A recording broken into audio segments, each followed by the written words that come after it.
Part 1. We had always trusted each other. Or at least, I thought we did. My name's Michael Harris.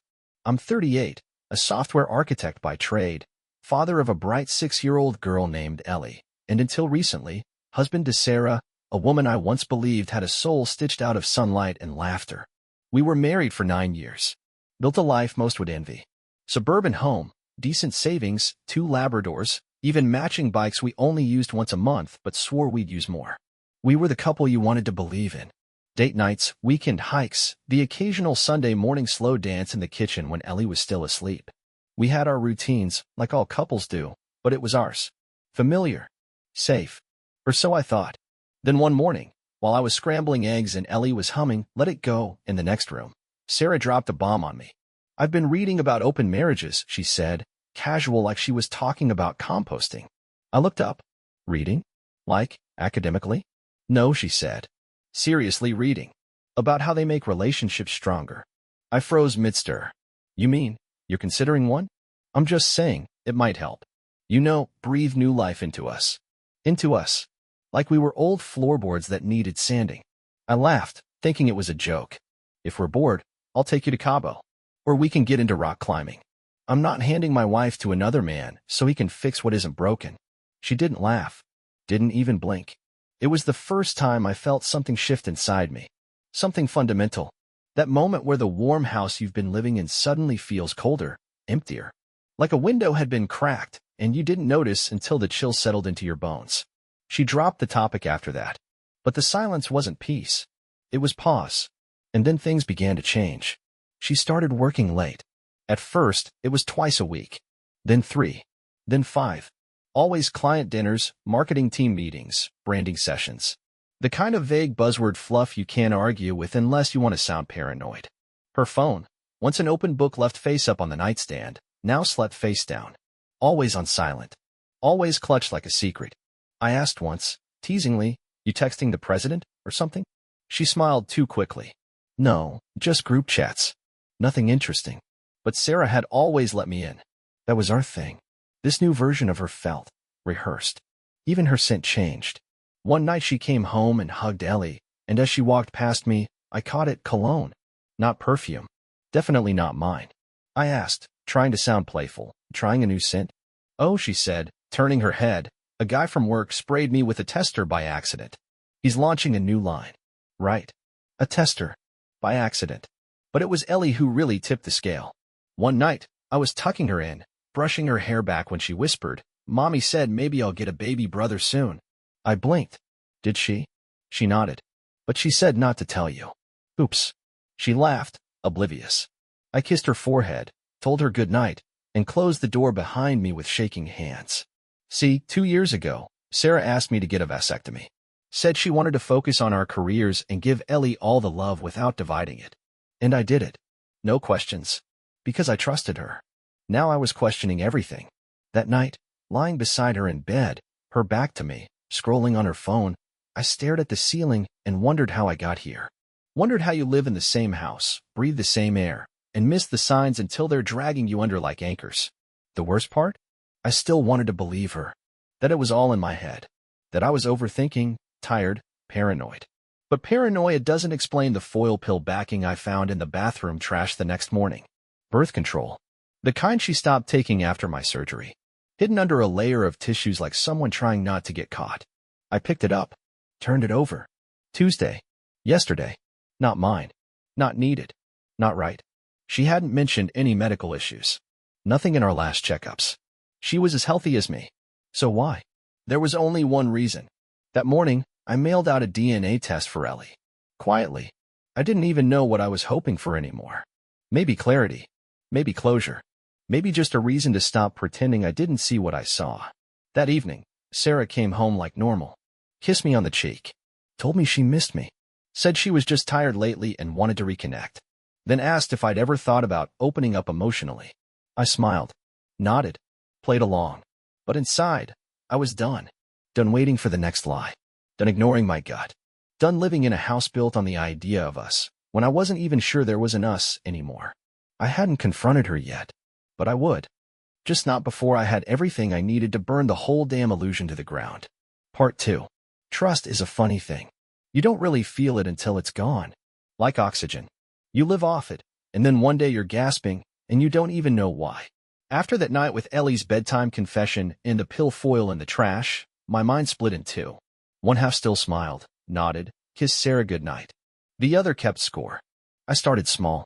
Innocent questions. How was work today? Where'd you go after the client meeting? I wasn't looking for the right answers. I was looking for cracks. And I found them. The first time, she said she had dinner with her team at Porterhouse.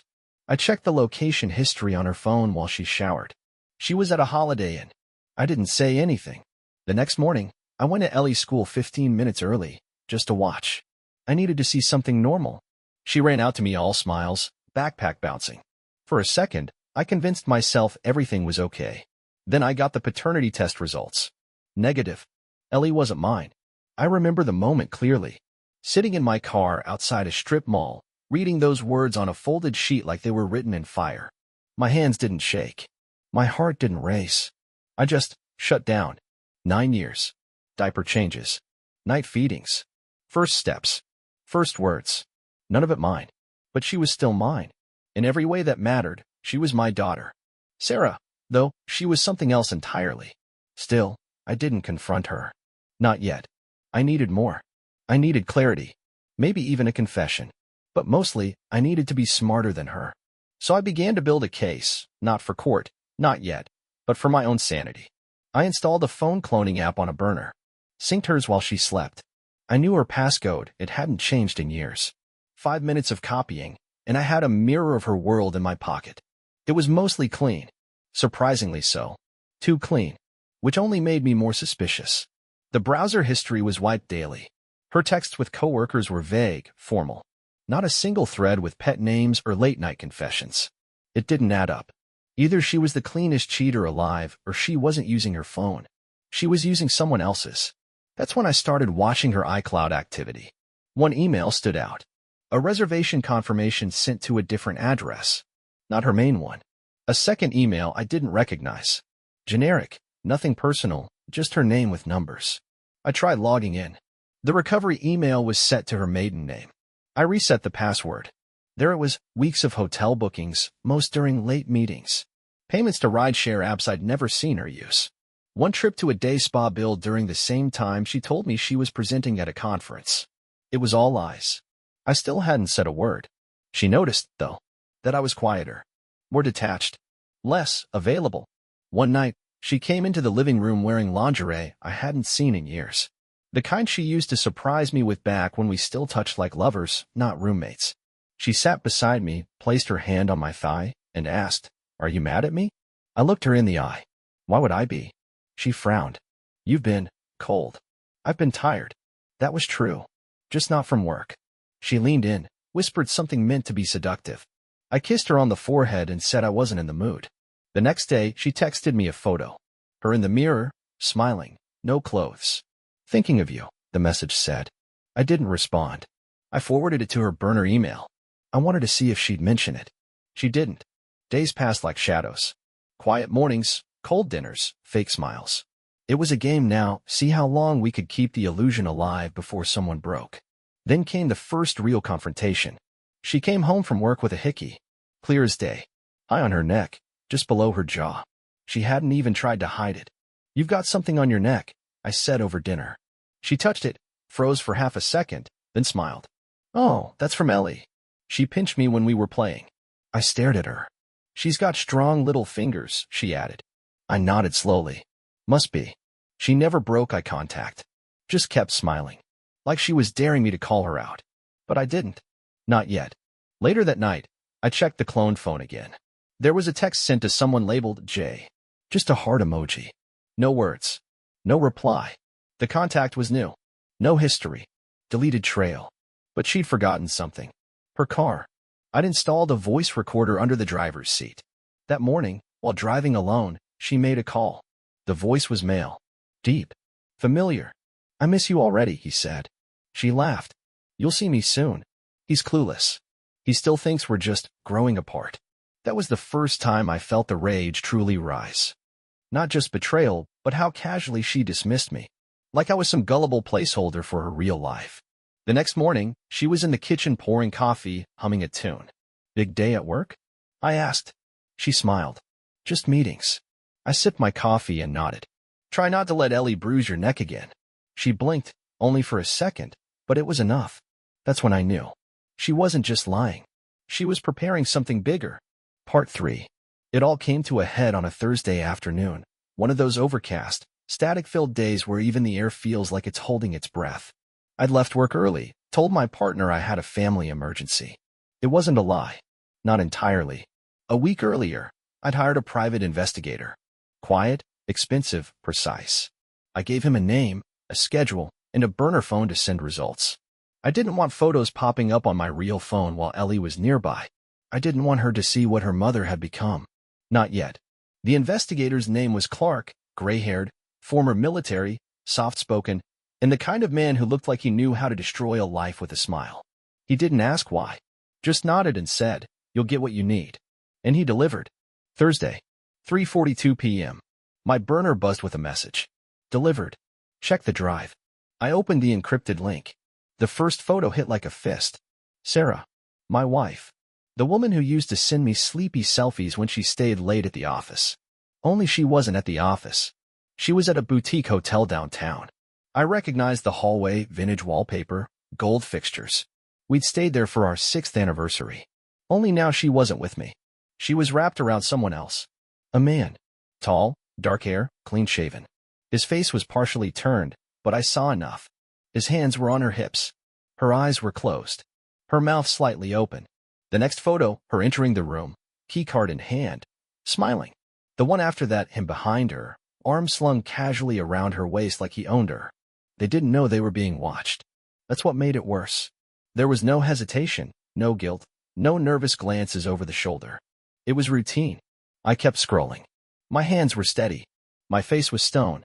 Inside? Nothing. Not rage. Not even pain. Just quiet. There were videos too. Silent ones. Just motion-captured clips through the hotel window. 2 bodies silhouetted behind the curtain. A shape I'd memorized. Her hands, her curves, her laugh. All given freely to someone who wasn't me. She gave him what she once gave me. Maybe more.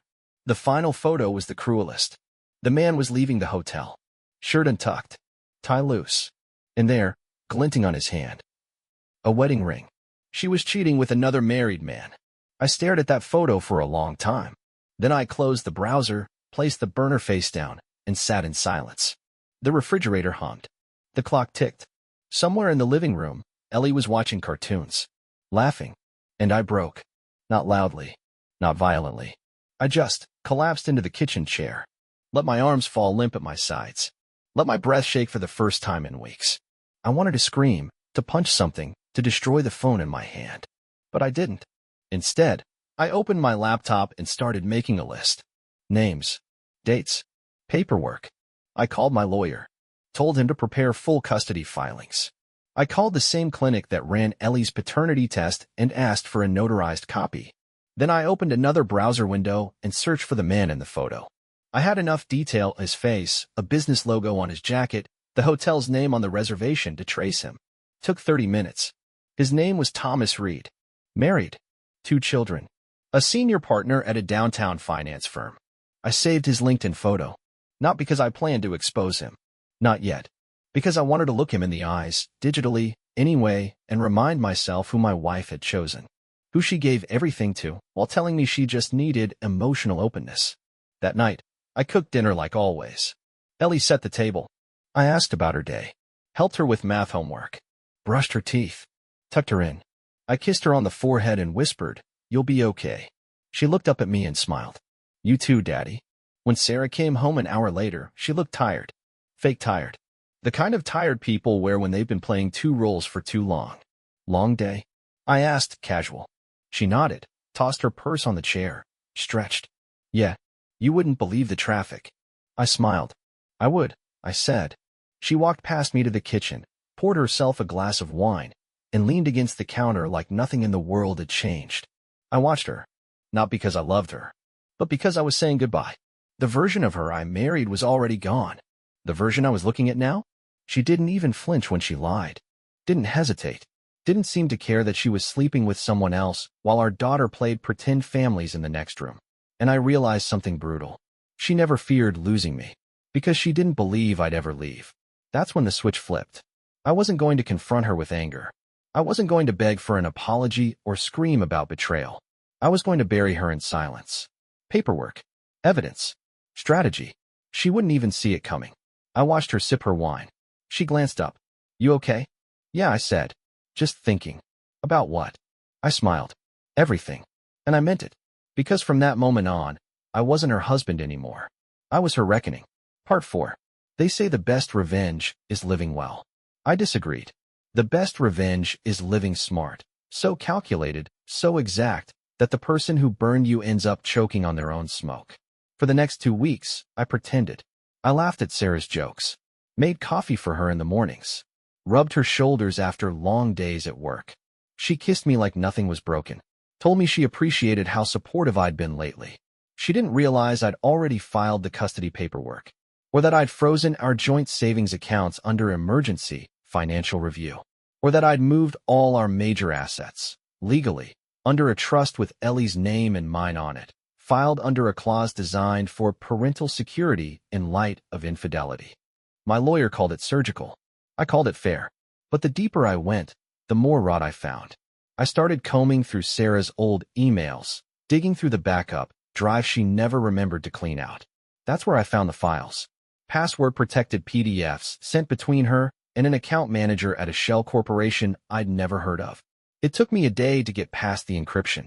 What I found made everything else feel like a warm-up. Sarah wasn't just cheating. She'd been funneling money. Tens of thousands of dollars. From our shared business accounts, from joint investments, from Ellie's education fund. Moved over months, maybe years, into a company listed under the name Ilaria Ventures. A name that didn't exist publicly, but the documents showed otherwise. Bank statements, routing numbers, signatures, hers. The kicker? The co-signer on the account was Thomas Reed, the man from the hotel. The married man she was screwing was also her business partner in some offshore financial shell. And together, they'd been bleeding me dry while I played the loyal idiot. The nice guy? The provider. It was never just about sex. It was a betrayal measured in spreadsheets. I didn't cry, didn't scream. I just switched gears. Phase 2 began. First, I forwarded every document to my lawyer. Then I called the Financial Crimes Division through a back channel I had thanks to an old college friend at the SEC. Quietly. No accusations yet. Just concerns. Next, I scheduled a meeting with our accountant, who had no idea what was coming. I asked her a simple question. Have you noticed any irregularities in our accounts? She looked like I'd slapped her. Then she said, actually, yes. But I didn't want to assume. I told her to document everything. Every missing dollar. Every shady transaction. Every off-the-books expense Sarah had snuck through labeled as professional development or vendor dinners. Then came the email. A carefully worded, blind-copied message to Thomas's wife. Subject, I believe we should talk. No details. Just a date and time. At the charity gala Sarah had spent months organizing. The one where she'd be giving a keynote speech about building trust through transparency in modern marriages. I could not make this up. That night arrived fast. The event was packed, hundreds of people. Sarah glowed in a crimson gown, smiling for cameras, shaking hands like she was royalty. Thomas was there too, sipping champagne, acting like this was just another conquest. They didn't know I'd invited a guest. Thomas's wife arrived 10 minutes before the speech. She walked in with a folder under her arm, one I'd mailed her earlier, filled with the same evidence I had. Photos, bank statements, and a timeline. Her face said everything. Sarah took the stage, thanked the sponsors, cracked a few jokes. Then, mid-sentence, Thomas's wife stood up. You disgusting piece of trash, she said. The room froze. Sarah blinked, stammered. Excuse me. You think you can sleep with my husband and steal from your family and not answer for it? Gasps. Whispers. I stayed seated. Thomas's wife walked to the stage, tossed the folder at Sarah's feet, and turned to the crowd. They've been having an affair for over a year. She stole money to fund it. And this, she jabbed a finger at Thomas, is no better. A liar. A thief. Security didn't stop her.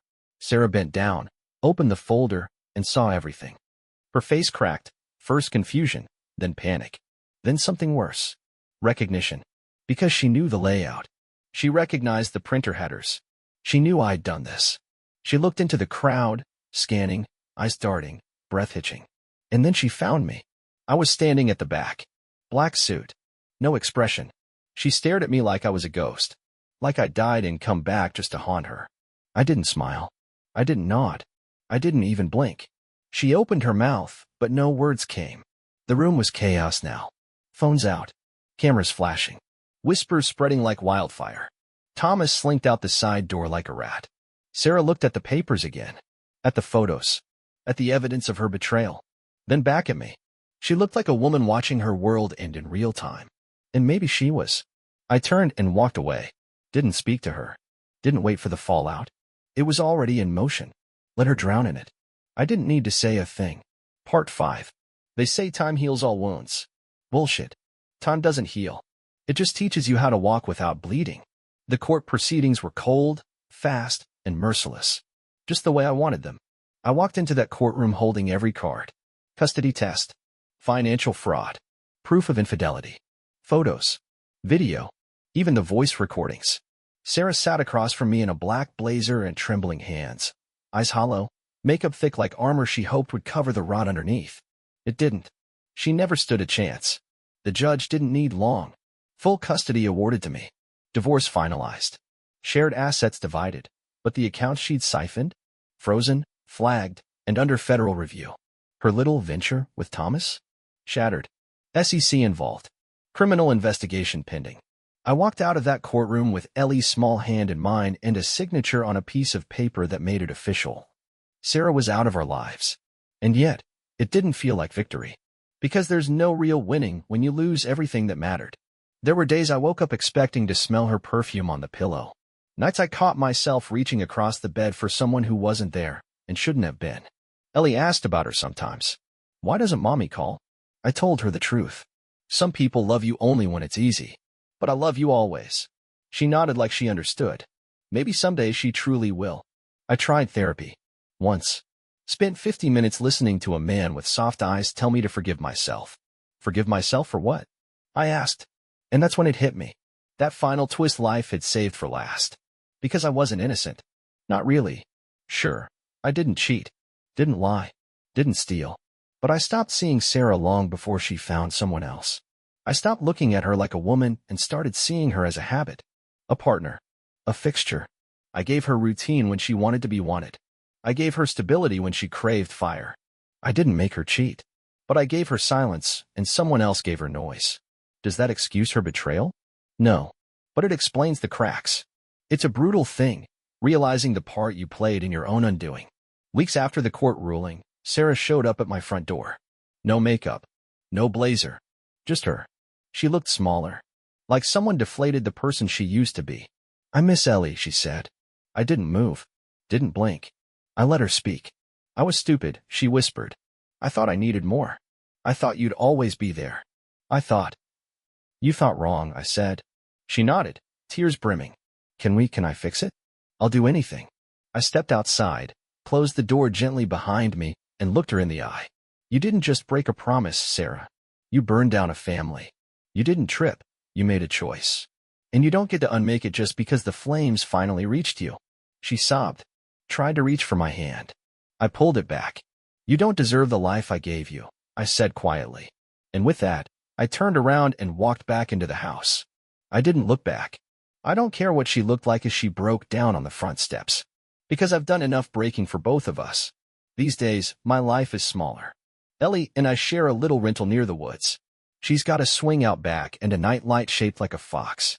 We bake cookies on Fridays. Read before bed. Take walks and laugh about squirrels with attitude problems. Some nights I cry in the shower, quietly. Still learning how to walk with the wound. But I wake up every morning knowing two things. First, I am enough. Second, sometimes love isn't about holding on. It's about knowing when to let go, when to cut the rot out before it poisons you. I didn't get the happy ending, but I got something better. A clean beginning. And if there's one thing I've learned, it's this. People don't always leave because they stop loving you. Sometimes, they leave because they never knew how to love themselves without breaking someone else to feel whole. I was broken. Now I'm rebuilding. And this time, it's for me. Only me. The end.